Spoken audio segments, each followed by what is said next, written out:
आज के क्लास में भी हम लोग देखेंगे केमिकल प्रॉपर्टीज ऑफ ईथर, यानी ईथर का केमिकल प्रॉपर्टीज, रासायनिक गुण, जो पिछले क्लास में हम लोग कर रहे थे लेकिन पिछले क्लास में हम लोग का पूरा नहीं हो पाया था, तो आज हम इसको पूरा करेंगे। साथ में हम जो आपको पढ़ा रहे हैं उसका आप नोट्स तैयार कर लें, साथ में हम आपको जो पीडीएफ दे रहे हैं उस पीडीएफ का जो भी असाइनमेंट के रूप में जो आपको पीडीएफ मिल रहा है क्वेश्चन आंसर का, ऑब्जेक्टिव का या कोई टॉपिक पे, तो उसको भी आप टॉपिक वाइज अपने कॉपी में नोट कर ले, ज़्यादा बेटर रहेगा आपके लिए, आपके बोर्ड एग्जाम के लिए या आपके छोटे भाई बहन जब भी आपके स्थान पे आने वाले हैं उनके लिए, उनको काफ़ी अच्छे से समझने में, सरल ढंग से समझने में सहूलियत होगा और इसको पढ़कर अच्छे तरह से वो अपने एग्जाम का तैयारी, अपने बोर्ड का तैयारी कर सकते हैं। तो ये मेरा अपने तरफ से ओपिनियन है। अगर आप अच्छे से लिखना चाहते हैं, अगर आपके पास भी कोई लिखने का तरकीब है तो उसको मिलाकर भी आप इसको और आसानी तरीके से अपने कॉपी में लिख लें। और आपको भी एक और बात का ध्यान रखना होगा कि याद हो जाना चाहिए।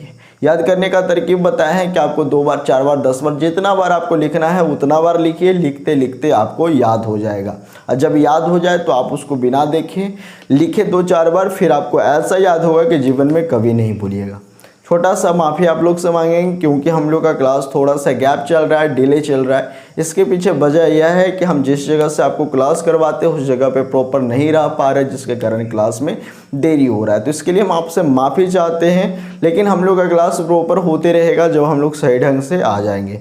तो चलो बाबू, अब हम लोग क्लास शुरू करते हैं। तो पिछले क्लास में हम लोग उसको पार्ट 1 बना दिए थे, तो इसको हम लोग पार्ट 2 बना देते हैं ताकि जो भी नए विद्यार्थी रहे उनको देखकर पता चल जाए कि इसके पहले भी कोई क्लास हो चुका है, तो उसको जाकर कवर कर लें। तो आज के क्लास में हम लोग देखने वाले हैं, सबसे पहले उस पिछले क्लास में हम लोग 4 रिएक्शन देखे थे, इसको हम लोग 5 बना देते हैं। तो आज का क्लास हम लोग शुरू करने वाले हैं डिहाइड्रेशन ऑफ ईथर से। इसका मतलब है बाबू ईथर का निर्जलीकरण। ईथर का निर्जलीकरण, इसमें क्या होता है? ईथर का निर्जलीकरण, तो जब हम लोग ईथर का निर्जलीकरण करते हैं या ईथर को जब हम लोग डिहाइड्रेट करते हैं तो उस कंडीशन में क्या होता है बाबू, यहाँ से हमको इथिन का निर्माण होता है। तो जब हम लोग ईथर को जब हम ईथर के बाष्प को जब ईथर के बाष्प को तप्त, लाल तप्त एल्यूमिना के ऊपर प्रवाहित करते हैं। एल्यूमिना, एल्युमिनियम ऑक्साइड को हम लोग कहते हैं, एल्यूमिना के ऊपर प्रवाहित करते हैं। इसको लाल रक्त तप्त, यानी एकदम इतना गर्म इसको करना है कि एकदम खून की तरह लाल हो जाए। तो गर्म करने के लिए हमको ताप की आवश्यकता है, तो कितने ताप की आवश्यकता है? 350 डिग्री सेल्सियस। तो जब हम लोग ईथर के वाष्प को इसका नाम क्या हो जाएगा? Ethoxy ethane. तो जब हम लोग ईथर के वाष्प को लाल रक्त तप्त एल्यूमिना के ऊपर प्रवाहित करते हैं तो क्या प्रदान होता है बाबू? ये जो हमारा ईथर है ये हमको इथिलीन यानी इथिन में परिवर्तित कर देता है। किसको? तो ईथर को। तो ईथर किस में प्रदान होता है, किस में प्राप्त होता है? इथिन में प्राप्त होता है। इसका नाम क्या हो जाएगा? इथिन, या इसी को हम लोग कहते हैं इथिलीन। इथिलीन, और ये है क्या? Alkene plus H2O। बैलेंस नहीं है, इसको बैलेंस कर लीजिए। तो चलो जल्दी से आप लोग इसको नोट कर लो। चलिए नोट कर लिए। जब इथॉक्सी इथेन ईथर को लाल रक्त तप्त एल्यूमिना के ऊपर प्रवाहित करते हैं तो एल्कीन का निर्माण होता है। एल्कीन का निर्माण होता है। चलो नोट कर लिया, जल्दी से स्क्रीनशॉट ले लो। चलिए नेक्स्ट रिएक्शन देखने वाले हैं कि जब हम लोग इसी ईथर को PCl5 के साथ रिएक्ट करते हैं तो क्या होता है? Reaction with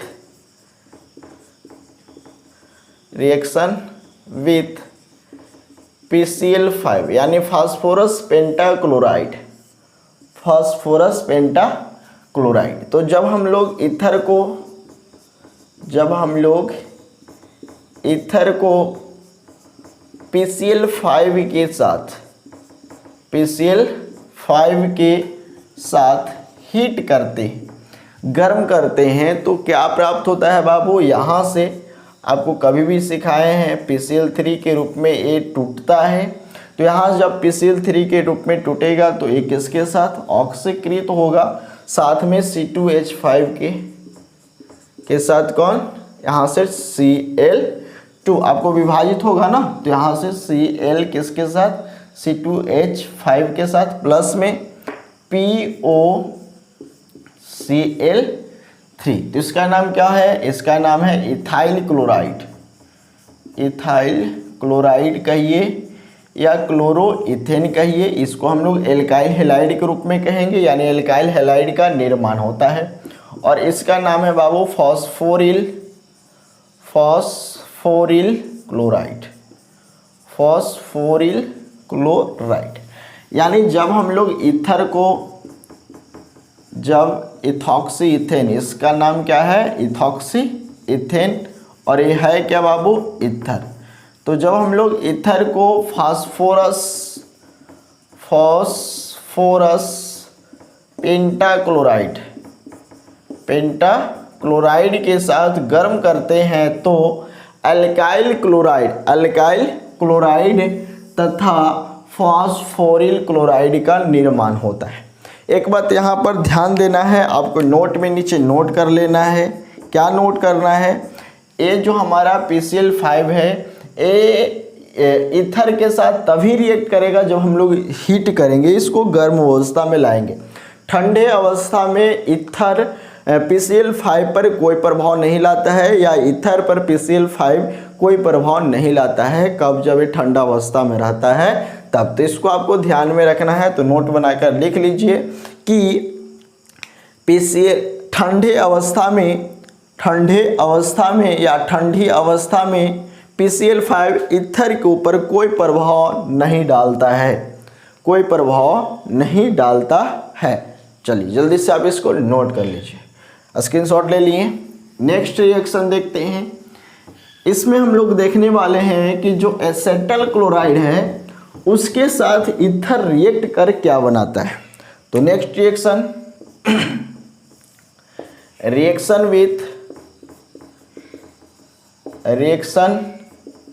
with acetal chloride, Hindi में एसेटल क्लोराइड के साथ अभिक्रिया। इसमें क्या होने वाला है देखिएगा, जब हम लोग ईथर को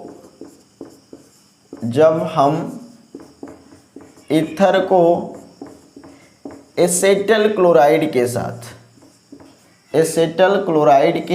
साथ निर्जल ZnCl2 के उपस्थिति में गर्म करते हैं। क्या करते हैं? गर्म करते हैं। तो यहाँ से बाबू CO बॉन्डेड है जो टूटता है, और टूटने के बाद क्या बनाता है, यहाँ पर ध्यान से देखना है आपको। यहाँ पे आपको दिखाई दे रहा है माइनस, तो ये आपको प्लस, इसके साथ Cl आ जाएगा। क्या मिलेगा? C2H5Cl plus. यहाँ देख लीजिए CH3CO, ये आपको O दिख रहा है, ये आपको O दिख रहा है। CH3CO किसके साथ संयोग करेगा? O के साथ, और O के साथ और कौन है? C2H5। यानी यहाँ पर और हमें क्या मिलने वाला है? यहाँ पे मिलने वाला है CH3COO-C2H5। अगर हम इसको देखें बाबू तो ये हमारा क्या है? तो C2H5 CH3 है, CH3C double bond O C2H5।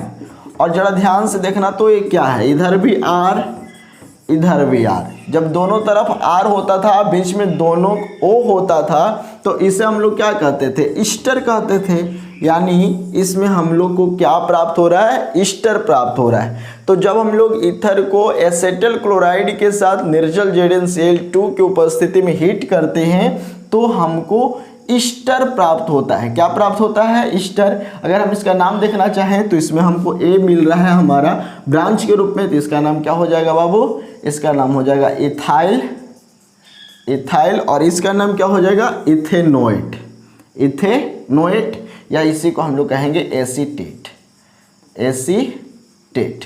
तो यहाँ पर हमको इथाइल एसीटेट या इसी को हम लोग कहेंगे इथाइल इथेनोएट। साथ में हमको क्या मिल रहा है? इथाइल क्लोराइड, इथाइल क्लोराइड, यानी इसको हम लोग कहेंगे एल्काइल हैलाइड। तो जब हम लोग ईथर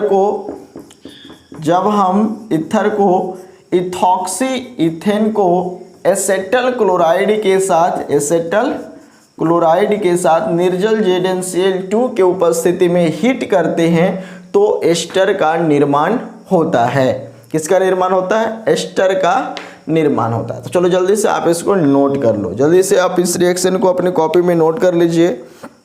चलिए नोट कर लिए। नेक्स्ट रिएक्शन हम लोग देखने वाले हैं। चलिए नोट हो गया। नेक्स्ट रिएक्शन हम लोग देखने वाले हैं, इसका नाइट्रीकरण करने वाले हैं। स्क्रीनशॉट ले लिए। नेक्स्ट हम लोग देखेंगे नाइट्रेशन मेथड, हिंदी में कहेंगे नाइट्रीकरण विधि। नाइट्रेशन मेथड, इसको हम लोग कहेंगे बाबू नाइट्रीकरण विधि, नाइट्रीकरण विधि। इसमें हम लोग क्या करते हैं? नाइट्रीकरण विधि। नाइट्रीकरण विधि किसके उपरांत होता है? तो जब हम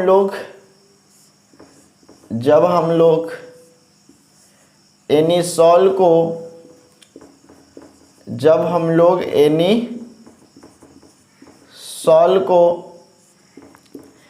HNO3 यानी हाइड्रोजन नाइट्रेट के साथ सांद्र H2SO4 की उपस्थिति में रिएक्ट करते हैं तो क्या प्राप्त होता है भाई? तो आपको पहले ही बता दिए हैं। यहाँ से हमको क्या मिलने वाला है? NO2, नाइट्रो के रूप में ए टूटने वाला है। तो हमको यहाँ पर क्या देखने को मिलेगा? ऐसे रिएक्शन को हम पहले भी देख चुके हैं।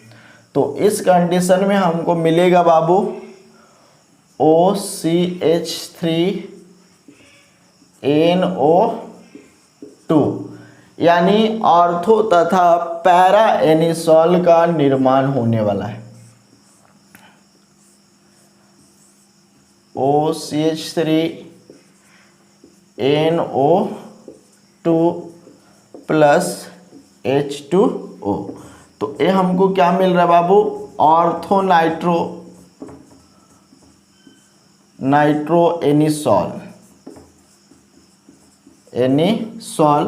और ये जो हमको मिल रहा है पैरा नाइट्रो एनिसॉल। ये जो हमको मिल रहा है बाबू माइनर मिल रहा है, और ये जो हमको मिल रहा है मेजर मिल रहा है। तो इस पे आपको ध्यान देना है, समझना है। तो जब हम लोग एनिसॉल को हाइड्रोजन नाइट्रेट या इसी को हम लोग कहते हैं नाइट्रिक एसिड, हाइड्रोजन नाइट्रेट के साथ सांद्र H2SO4 की उपस्थिति में अभिक्रिया करते हैं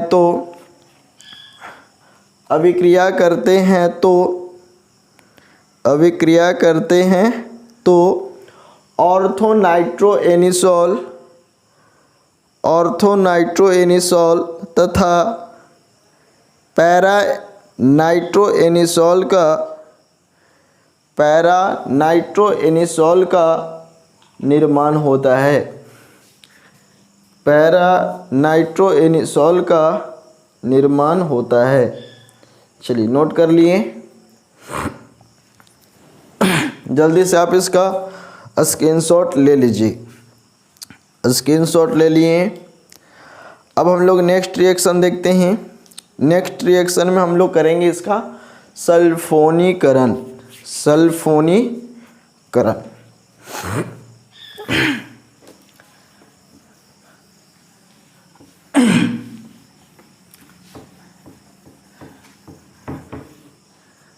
नेक्स्ट रिएक्शन है सल्फोनेशन मेथड,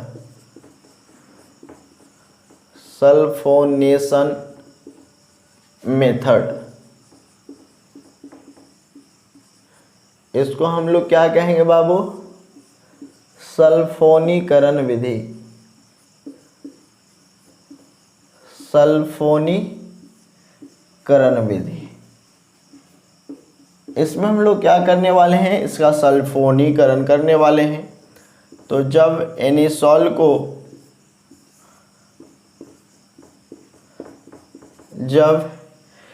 एनिसॉल को H2SO4 के साथ H2SO4 के साथ अभिक्रिया करते हैं। क्या करते हैं? अभिक्रिया। एक बात का ध्यान रखना है, यहाँ हमें सांद्र H2SO4 की आवश्यकता होती है। तो जब हम लोग एनिसॉल को सांद्र H2SO4 के साथ, इसका नाम क्या है? हाइड्रोजन सल्फेट या सल्फ्यूरिक अम्ल, हाइड्रोजन सल्फेट के साथ रिएक्ट करते हैं तो क्या प्राप्त होता है बाबू? OCH3SO3H, यानी इसका नाम क्या हो जाएगा? ऑर्थो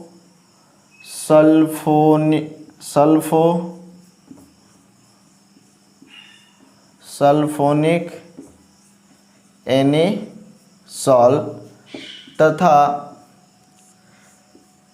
पैरा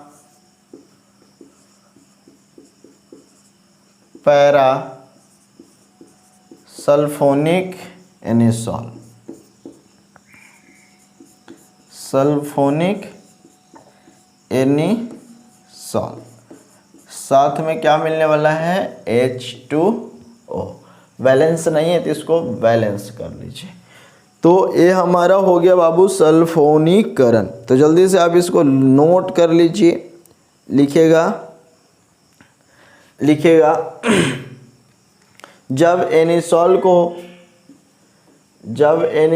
को सांद्र H2SO4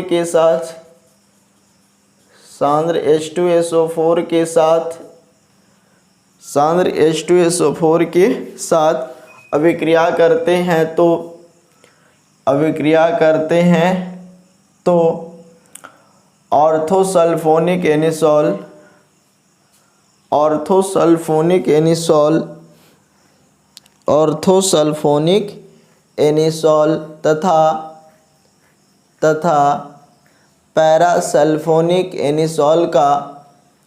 तथा पैरासल्फोनिक एनिसॉल का निर्माण होता है। अब देखो इसका हम एक और नाम दे सकते हैं। इसका नाम क्या दे सकते हैं? इसको हम लोग कह सकते हैं ऑर्थो, इसका नाम क्या हो जाएगा? मिथॉक्सी।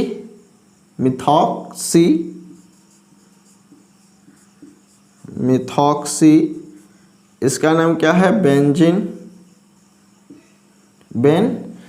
या बेंजीन के जगह पर हम लोग इसको दिखा सकते हैं बेंजीन। और ये हमारा क्या है? सल्फोनिक, और एक तरह से क्या है बाबू? एसिड है।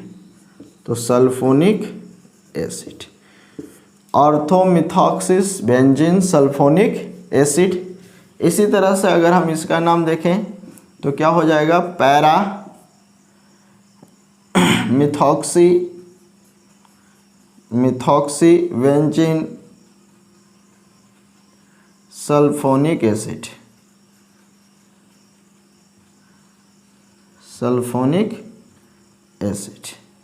और ये हमको मिल रहा माइनर प्रोडक्ट और ये हमको मिल रहा मेजर प्रोडक्ट। तो इस पे आपको ध्यान रखना है, समझना है। तो जल्दी से आप इसको स्क्रीनशॉट ले लीजिए। चलिए नेक्स्ट रिएक्शन हम लोग देखने वाले हैं ब्रोमोनेशन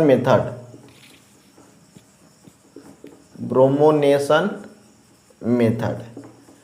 इसको हम लोग कहेंगे बाबू ब्रोमीकरण। ब्रोमीकरण विधि।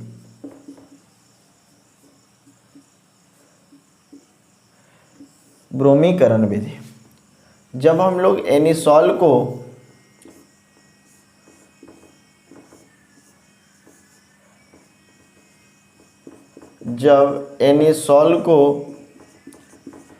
ब्रोमीन के साथ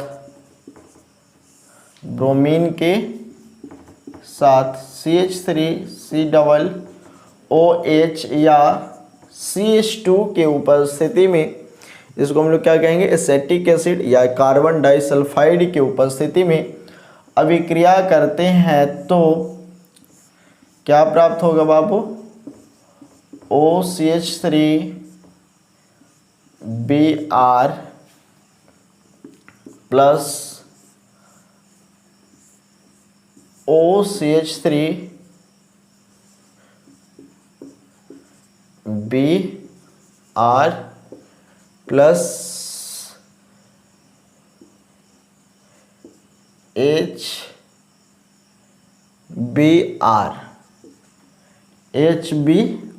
तो ए हमको क्या मिल रहा है, ए हमको मिल रहा है ऑर्थोब्रोमो एनिसॉल,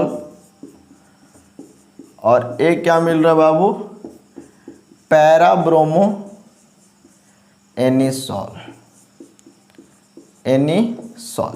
ये हमको माइनर प्रोडक्ट है और ये हमारा मेजर प्रोडक्ट है। चलिए जल्दी से आप इसका स्क्रीनशॉट ले लीजिए, लिखिएगा जब एनिसॉल को ब्रोमीन के साथ एसेटिक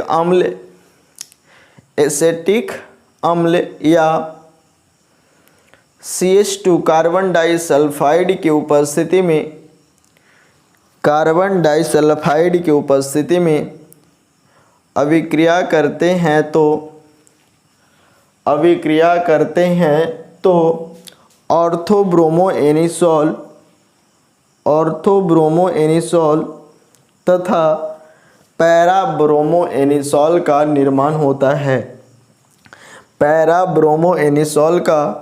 निर्माण होता है। चलो जल्दी से नोट कर लो। नोट कर लिया?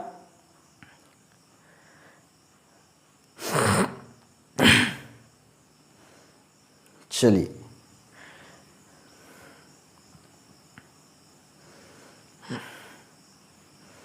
नेक्स्ट रिएक्शन हम लोग देखने वाले हैं Friedel craft reaction. Friedel craft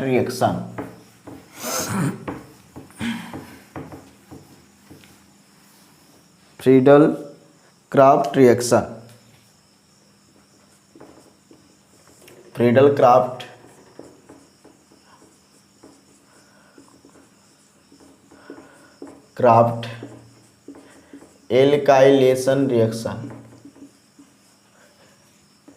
पहले हम लोग एल्कालीकरण करते हैं इसका, Friedel craft alkylation reaction. Hindi में लिखना चाहेंगे फ्रीडल क्राफ्ट एल्काइलेशन रिएक्शन कर दीजिए, मेथड के स्थान पर ज़्यादा अच्छा रहेगा।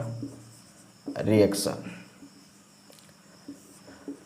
फ्रीडल क्राफ्ट रिएक्शन आप लोग सभी जानते होंगे किसकी उपस्थिति, निर्जल AlCl3 के उपस्थिति में होता है।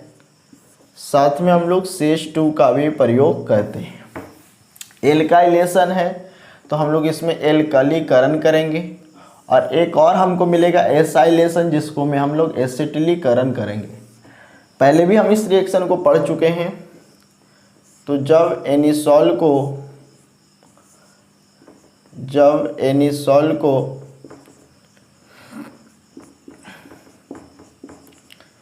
अल्काइल क्लोराइड के साथ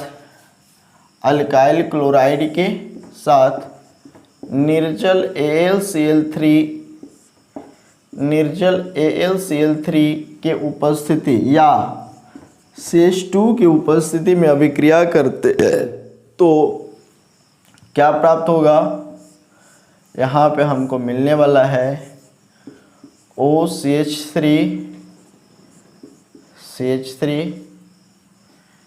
प्लस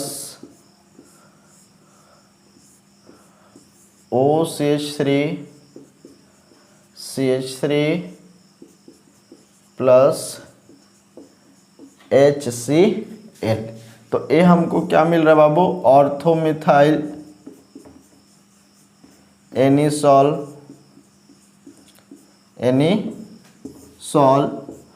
तथा पैरामिथाइल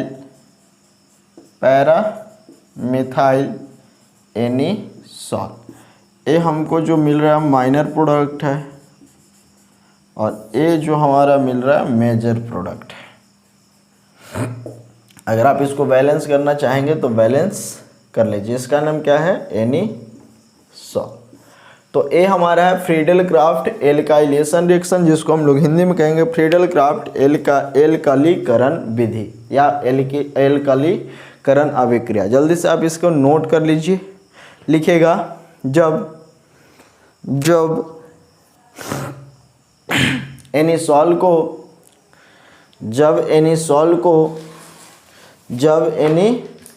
को एल्काइल क्लोराइड मिथाइल क्लोराइड के साथ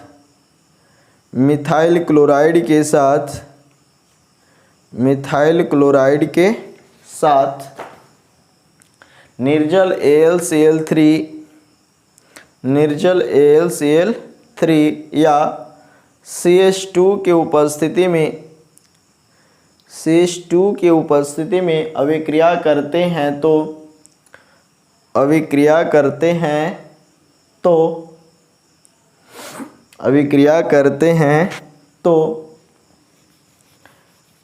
ऑर्थोमिथाइल एनिसॉल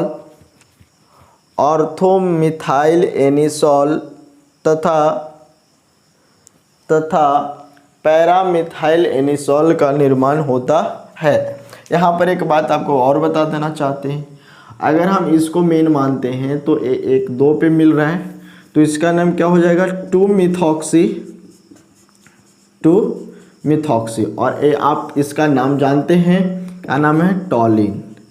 तो इसका नाम 2-मिथॉक्सी टॉलिन भी हो सकता है या ऑर्थोमिथॉक्सी टॉलिन भी हो सकता है। इसी तरह से अगर हम इसका नाम देखें तो इसका कितना पर 1 2 3 4 मिथॉक्सी टॉलिन भी हो सकता है। तो ये हमको माइनर और ये हमारा मेजर, अल्प और मुख्य। जल्दी से आप इसका स्क्रीनशॉट ले लीजिए। चलिए नोट कर लिए। इसी को हम लोग नेक्स्ट कर देते हैं। इसका हम लोग एसेटल क्लोराइड के साथ अभिक्रिया करते हैं। फ्रीडल क्राफ्ट एसाइलेशन रिएक्शन जिसको हम लोग कहेंगे हिंदी में एसेटलीकरण अभिक्रिया। फ्रीडल क्राफ्ट एसेटलीकरण अभिक्रिया, इसमें क्या होता है, तो इसमें एसेटल क्लोराइड के साथ रिएक्शन होता है। जब anisole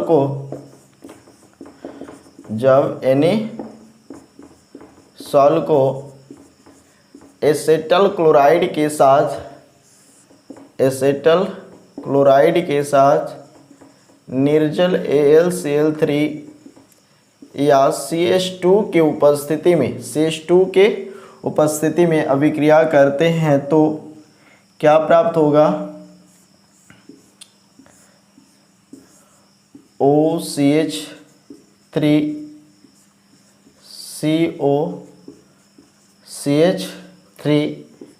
plus CH3 plus HCl। Balance नहीं है, बैलेंस कर लीजिए। इसका नाम क्या है, इसका नाम है एसेटल क्लोराइड या इसी को हम लोग कहेंगे बाबू इथेनॉइल क्लोराइड। इसका नाम क्या हो जाएगा, ये अगर हम इसको देखेंगे तो इसका नाम क्या है बाबू, एसेटोफिनॉन। कितने पे, 2 पे, 1 2। तो इसका नाम क्या हो जाएगा, 2-मिथॉक्सी एसेटोफिनॉन, एसेटोफिनॉन, और इसमें देख लीजिए 1 2 3 4, तो इसका नाम हो जाएगा 4-मिथॉक्सी, 4-मिथॉक्सी एसेटोफिनॉन, एसेटोफिनॉन। ये हमारा क्या